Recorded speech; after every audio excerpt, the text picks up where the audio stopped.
आज से कई सालों पहले जब ब्रिटिशर्स इंडिया के ऊपर राज करते थे, उस समय पर ब्रिटिशर्स को जरूरत थी कुछ इंडियन लोगों, कुछ ऐसे इंडियन लोगों की जो कि बहुत अच्छी इंग्लिश बोलते हो, कुछ ऐसे लोग जो कि बिना कुछ सोचे समझे एक ब्रिटिशर्स के ऑर्डर को फॉलो करें। और इन्हीं सब चीजों के लिए ब्रिटिशर्स इंडिया के अंदर लेकर आते हैं द इंडियन एजुकेशन सिस्टम। और ये जो इंडियन एजुकेशन सिस्टम है ना, ये आज तक हमारी कंट्री के अंदर चलता है। और इस एजुकेशन सिस्टम की वजह से ना जाने कितने प्राइवेट कोचिंग इंस्टीट्यूट, ना जाने कितने ऐसे प्राइवेट स्कूल्स हैं जो कि करोड़ों का बिजनेस बनाते हैं। इंडिया में education system is screwed up.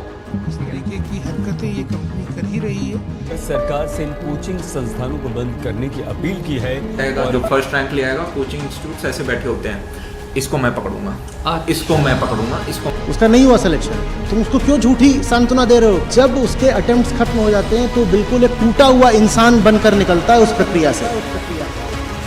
Hello everyone, मेरा नाम है आशु। अच्छा, एक छोटा सा मेरा सवाल है। आप बचपन से एक इक्वेशन पढ़ते आ रहे होंगे। इक्वेशन है a प्लस बी का whole square is equals to a square plus b square plus 2ab। लेकिन सवाल यहाँ पर मेरा ये है कि ये इक्वेशन आपकी रियल लाइफ के अंदर कहीं पर काम आ पाई? एग्जाम्स को हटा दो, क्या ये इक्वेशन कहीं आपके काम आ पाई? शायद नहीं। अच्छा, मेरा एक और सवाल है। स्कूल्स के अंदर आप सभी ने हिस्ट्री की डेट्स तो जरूर याद की हो कि 1720 को ये हुआ था, 1920 को ये हुआ था, 1960 को ये हुआ था। बट मेरा सवाल ये है, क्या सच में जरूरत है इन डेट्स को याद करने की स्कूल्स के अंदर? क्योंकि आज के समय में हम गूगल पे जो सर्च करेंगे हर एक चीज मिल जाती है। तो आखिर जरूरत क्या है इन डेट्स को याद करने? आखिर हमारा एजुकेशन सिस्टम ऐसा है। और ये सारी चीजें समझने के लिए आपको समझना पड़ेगा एजुकेशन सिस्टम बना कैसे, इसकी हिस्ट्री क्या है, और इसको जानने के लिए आपको बहुत साल पीछे चलना पड़ेगा। इसकी हिस्ट्री समझने से पहले आपको एक काम करना पड़ेगा, वीडियो को पॉज करना है और कमेंट में एक सवाल का जवाब मुझे सच सच बताना है। सवाल ये कि जो स्टार्टिंग में मैंने आपको बताया कि इस एजुकेशन सिस्टम के अंदर बहुत सारी ऐसी चीजें जो कि रियल लाइफ के अंदर काम नहीं आ पाती। जैसे कि स्टार्टिंग में मैंने आपको बताया था a प्लस बी का होल स्क्वायर, आज तक मेरे तो कहीं काम नहीं आ पाया। अगर आप इस बात से सहमत हो, अगर आप इस बात से एग्री करते हो तो कमेंट में लिखना है यस, और अगर आप इस बात से एग्री नहीं करते, आप इस बात से सहमत नहीं हो तो कमेंट में लिखो नो। अगर आपको ऐसा लगता है कि इंडियन एजुकेशन सिस्टम बहुत अच्छा है और ये सारी चीजें आपके रियल लाइफ के अंदर काम आ पाती, तो आपको कमेंट में लिखना है नो। सबसे पहले कमेंट करो यस या फिर नो। अब बात करते हैं the history of Indian education system. कई साल पहले जब ब्रिटिशर्स इंडिया के अंदर आए थे तो उन्होंने देखा कि यार इंडिया के अंदर तो पढ़ाई एक बड़ा डिफरेंट एजुकेशन सिस्टम है, जिसको हम बोला करते थे द गुरुकुल एजुकेशन सिस्टम। और उन्होंने भी सोचा कि जब तक हम इस एजुकेशन सिस्टम को खत्म नहीं कर देते तब तक हम इंडियंस के ऊपर राज नहीं कर पाएंगे। तो ब्रिटिशर्स ने क्या किया, जितने भी गुरुकुल्स थे उन सबको खत्म कर दिया, और उसके बाद उन्होंने इंडियंस के ऊपर राज करना स्टार्ट कर दिया। उसके बाद ब्रिटिशर्स अपना खुद का एजुकेशन सिस्टम बनाते हैं, उसका नाम दिया द इंडियन एजुकेशन सिस्टम। अब ये जो उन्होंने सिस्टम बनाया ना, इसको उन्होंने अपने रिक्वायरमेंट के हिसाब से बनाया। जैसे कुछ लोग जिन्हें इंग्लिश बोलना बहुत अच्छी तरीके से आती है, और कुछ लोग जो कि बिना कुछ सोचे समझे ब्रिटिशर्स के ऑर्डर को फॉलो करे, और कुछ ऐसे लोग जिनके अंदर लीडरशिप की स्किल्स तो बिल्कुल नहीं होनी चाहिए, क्योंकि अगर लीडरशिप की स्किल्स हो तो वो ब्रिटिशर्स के अगेंस्ट रिवॉर्ड कर देते हैं। तो उन्होंने इसके अकॉर्डिंग एक एजुकेशन सिस्टम को बनाया। अब इसको ना रियल लाइफ से जो आज का एजुकेशन सिस्टम है उससे कंपेयर करते हैं। आपको दिखाता हूँ आज के समय पे स्कूल्स के अंदर जो इंग्लिश सब्जेक्ट है वो एक कंपलसरी सब्जेक्ट बन गया, जो कि एक कंपलसरी सब्जेक्ट है। क्यों? क्योंकि ये पुराने समय से, जब से ब्रिटिशर ने एजुकेशन सिस्टम बनाया है तब से चलता आ रहा है। और दूसरी चीज आपको पता होगा कि स्कूल्स में आपको कुछ चीजें रटाई जाती है, रटने के लिए कहा जाता है और बोला जाता है इन सारी चीजों को रटो और एग्जाम्स में आंसर को लिखो। और ये भी ब्रिटिशर्स ने ही बनाया है, और वो चाहते थे कि लोग ज्यादा सोचे ना, लोग बस उनकी ऑर्डर्स को फॉलो करते जाए, और वो जो लीडरशिप वाली क्वालिटी थी ना उसको बिल्ड ना होने दे। और इसी वजह से इस पूरे सिस्टम को बनाया गया। इसी चीज का एक और एग्जांपल देता हूँ। स्कूल्स के अंदर आपने बेल्स तो जरूर देखी होगी, वो घंटी जो कि जैसे ही पीरियड खत्म होता है उसको बजाई जाती है। और ये जो घंटी का आइडिया है ना, वो भी ब्रिटिशर्स ने अपने टाइम पे लाया था। क्यों? क्योंकि वो चाहते थे कि बचपन से स्टूडेंट्स को आदत पड़ जाए उनके ऑर्डर को फॉलो करने की। और ये जितने भी सारे सिस्टम है ये ब्रिटिशर्स के द्वारा बनाए गए। और दुख की बात यह है कि ये आज तक फॉलो की जाते हैं, पर सोचने वाली बात यह है कि इसके लिए जिम्मेदार कौन है? तो इसके लिए जिम्मेदार है कोचिंग इंस्टीट्यूशंस एंड स्कूल्स। अभी समझाता हूँ कैसे, एक स्टोरी से समझते हैं। इमेजिन करो दो स्टूडेंट्स है, एक स्टूडेंट क्लास 11th के अंदर बायोलॉजी लेता, मतलब फिजिक्स केमिस्ट्री बायोलॉजी, और एक स्टूडेंट फिजिक्स केमिस्ट्री मैथ्स लेता है। और जब मैंने दोनों स्टूडेंट्स की स्टोरी बताई तो आपके मन में क्या आया? और आपके मन में पहला थॉट आया होगा कि बायोलॉजी वाले स्टूडेंट्स तो डॉक्टर बनेगा और जो मैथ्स वाला स्टूडेंट्स है वो इंजीनियर बनेगा। 99% लोगों की यही थिंकिंग है। वो सोच ही नहीं पाते कि अगर एक स्टूडेंट बायोलॉजी ले रहा है तो उसके पास बहुत सारी स्ट्रीम्स है, बहुत सारे ऑप्शंस है। बायोलॉजी के अंदर सिर्फ डॉक्टर एक ऑप्शन नहीं है। बट कोचिंग इंस्टीट्यूट की वजह से हमारे दिमाग में सिर्फ एक ही इमेज आती है कि बायोलॉजी लिए तो डॉक्टर बनेगा, अगर मैथ्स लिए तो इंजीनियर बनेगा। क्योंकि अगर आप किसी भी शहर के अंदर चले जाओगे, बड़े बड़े शहर के अंदर जैसे कोटा, दिल्ली, तो उसके अंदर आपको एक बड़े बड़े पोस्टर्स दिखेंगे कि हमारी कोचिंग के अंदर इस साल IIT JEE की फर्स्ट रैंक आई है, हमारी कोचिंग के अंदर इस साल नीट की रैंक 1 आई है। और ये जो कोचिंग इंस्टीट्यूट है ना, ये आपको सपना भेजते हैं, आपके पेरेंट्स को सपना भेजते हैं। किस चीज का सपना? ये सपना भेजते हैं रैंक का, कि हमारी कोचिंग में अगर आपका बच्चा पढ़ेगा तो उसकी रैंक फर्स्ट आएगी, रैंक सेकंड आएगी। इससे कम तो हमारी कोचिंग के अंदर आती ही नहीं है। तो भाई इसका सोल्यूशन क्या है? इस इंडियन एजुकेशन सिस्टम के 5 ऐसे इंपॉर्टेंट सोल्यूशंस बता रहा हूँ, और लास्ट वाला तो बहुत ही इंपॉर्टेंट है। तो हर एक पॉइंट को ध्यान से समझना और बात को ध्यान से सुनना। फर्स्ट है प्रैक्टिकल लर्निंग पे फोकस। रट्टा मारना बंद करो, रियल लाइफ एग्जांपल्स दो, एक्सपेरिमेंट स्किल्स बेस्ड लर्निंग दी जाए, जैसे कि कोडिंग, फाइनेंशियल नॉलेज और कम्युनिकेशन स्किल्स, ये सब सिखाई जाए। नेक्स्ट है टीचर्स ट्रेनिंग इंप्रूव करो। टीचर्स को टाइम टाइम पर प्रॉपर ट्रेनिंग मिले ताकि वो नए तरीके से पढ़ाने का मेथड सीख सके। थर्ड है एग्जाम सिस्टम चेंज करो। एक फाइनल एग्जाम से फ्यूचर डिसाइड नहीं होता मेरे दोस्त, प्रोजेक्ट्स और प्रैक्टिकल मार्क्स को भी इंपॉर्टेंस मिलना चाहिए। फोर्थ है डिजिटल एजुकेशन बढ़ाओ। गाँव तक इंटरनेट और स्मार्ट क्लासेस पहुंचनी चाहिए। ऑनलाइन लर्निंग को और स्ट्रॉन्ग बनाना जरूरी है जैसे कोविड-19 के टाइम हुआ था। फिफ्थ और सबसे important career guidance and skill development. School level से ही स्टूडेंट्स को करियर गाइडेंस मिले। हर स्टूडेंट्स को अपने इंटरेस्ट के हिसाब से फील्ड को चूज करने देना चाहिए। उनको मौका मिलना चाहिए कि उनको क्या करना है। अगर ये चेंजेस इंप्लीमेंट हो जाए तो इंडियन एजुकेशन सिस्टम बेटर बन सकता है। फिलहाल मैं इस वीडियो को यही एंड करता हूँ। अगर आपको भी ऐसी और एजुकेशनल एंड इंपॉर्टेंट वीडियोस पसंद है तो चैनल को अभी के अभी सब्सक्राइब कर लेना। फिर बाद में मत कहना कि यार किसी ने बताया नहीं, क्योंकि इसमें आपका ही फायदा है। वीडियो पसंद है तो लाइक करना, चैनल को सब्सक्राइब कर देना ऐसे और इंपॉर्टेंट वीडियोस के लिए। नमस्कार।